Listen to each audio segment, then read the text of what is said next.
So you know when Councilwoman Carolyn Coleman, District 10, you win in District 10, right? What? You better believe it. When she tells me somebody is a superstar, I believe it. And so I had to meet this person myself. So why don't you introduce this young man? Well, why would I introduce this young man? He's the bomb man. He is the man. And so I've known this young man for quite some time, but let me tell you, I have a summer program, and this young man is a part of it. You all heard the district attorney talking about all the crime that's out there and what needs to happen. We are doing something about it. Many people are talking, but we are about it. And it is very important that we have the right people to do something about it with our children. And so, Mr. Harris here is the man. We have children that may have 2 left feet, but when he finishes with them, you can't tell them that they have not been on Broadway.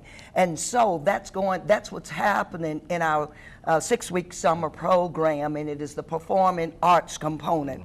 And Harris is over there at McKinley, you know, I told them about, and they were smart enough. So if you're smart, you'll listen to me. You understand what I'm saying? Brother, with an introduction like that, I probably wouldn't even talk. I would just sit here. I would just sit here. So tell me about yourself. You actually are going to be receiving an award later this year because of your work in the arts, and we'll get to that. But just tell me about your passion to do this work with kids.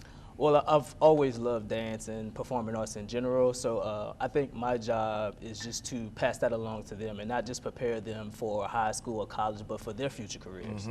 And I'm a national adjudicator and a convention instructor as well, so I try to train in all avenues so I can give that to the students as well. Because I tell them you don't always have to be that dancer in front of the camera. Sure. You can also be behind the camera and learn the works behind the scenes to create your own career. It's amazing because I think when kids fall in love with things like art and science and some of these other areas, they can see their path a little bit clearer. And as you said, it's not just the people on the stage, it's the people who make it happen. It's like this thing, there's a bunch of people that make this stuff happen. It's certainly not just about me. How do you motivate kids in a community where so often they're put down and told what they can't do? How do you motivate them to make them believe they can do anything? Well, I try to use those can'ts, the things that everyone is saying, oh, don't flip, don't tumble, you can't do that in your math class. Well, in the dance class, you can. I'm just gonna, I'm pull the mats out for you, but I just try to embrace those things that they do naturally and then pull in that technique to kind of like give them that full circle package. Tell me about this award you're getting later this year. So Art School Networks, one of the largest programs for distinct schools, is giving me the Teacher of the Year Award for Fine Arts. Wow. Yeah. You gotta be proud.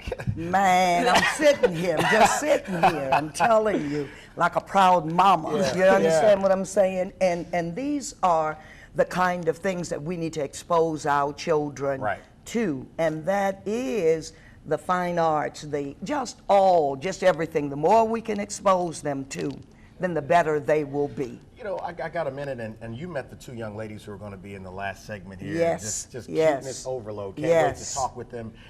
One of the things about you that I love so much is how motivating you are to the community. And really, I never hear you talk about the negative. You're always pushing people towards the positive. If you had to give encouragement to people right now who may be a little bit down on where we are because of some of what District Attorney Moore talked about, what would you say? Well, I'd say who you hanging with, what you're doing every day, what are you talking about, what are you saying? And that's something that you would ask me that this morning, because before coming here, I thought about a young lady who told me yesterday she was down, and I'm gonna reach back out to her. But it's important to watch what you're doing, how you're doing it, who you're doing it with. Councilwoman Carolyn Coleman winning in District 10. Joffrey Harris, man, appreciate you. Anytime you want to come back here, you're welcome. Bring some students with you. Yes, sir. Back in just